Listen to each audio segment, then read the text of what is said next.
What's going on? Today's quick episode, I'm showing you guys 4 potential culprit muscles that might be holding back your bicep growth. Now keep in mind, these rules aren't necessarily set in stone, but if you're not an advanced lifter with full body awareness, then you might be doing more harm than good by incorporating these muscles, okay? So let's get into it. First things first, let's start from the lower body, right? The lower back. Now, some people could curl in this fashion where they're using a lot of spinal erectors if they have very good mind-muscle connection, but in most cases, you're working more lower back than anything else. The solution is you want to tense up the glutes, keep the core tight, and you want to try to minimize the torso swaying, right? So glutes are tight, abs are tight, and you notice how my torso isn't moving around too much. The weight's just going up and down, and that's just about that, okay? So that's not to say the cheek curl is bad. If you're more advanced, you could definitely get away with it, but in most cases, most people do it wrong. Okay, now the next culprit or potential culprit are the forearms.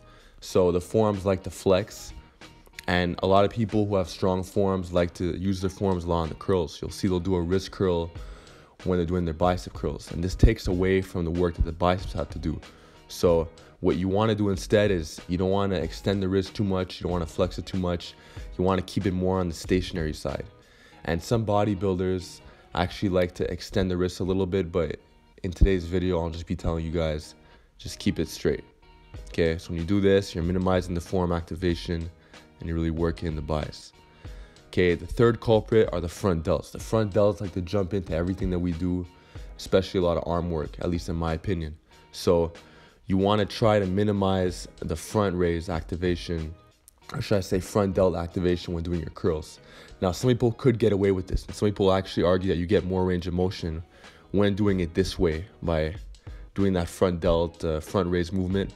But in most cases, if you don't have that full body awareness down, you're probably doing more harm than good, and you're taking away potential bicep growth. So what you want to do instead is you want your elbows to be pointing down at the floor, as I'm doing here. Getting a great squeeze in the biceps, and that's just that. So there's very little work done for my front delts, but that's exactly what I want. And I can't use as much weight, but at the same time, I'm feeling my biceps 10 times more in this fashion. Okay, now the last culprit are the traps.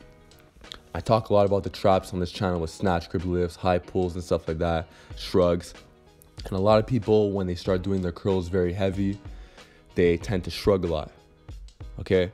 Now, I personally don't believe that this is right. I think that what you really want to do instead is you want to try to keep your shoulders as far away from your ears as possible, okay? When you do this, you're really minimizing the trap activation, and the traps jump in a lot less into your curls, okay? So as you can see, my delts are really far away from my ears, and I'm curling in this fashion. So ideally, what you have now is a curl done with very minimal body sway.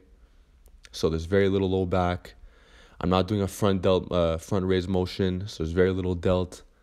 I'm not flexing my forearms, so there's very little forearm, and I'm not shrugging either. So these are the 4 potential culprits holding back your bicep growth.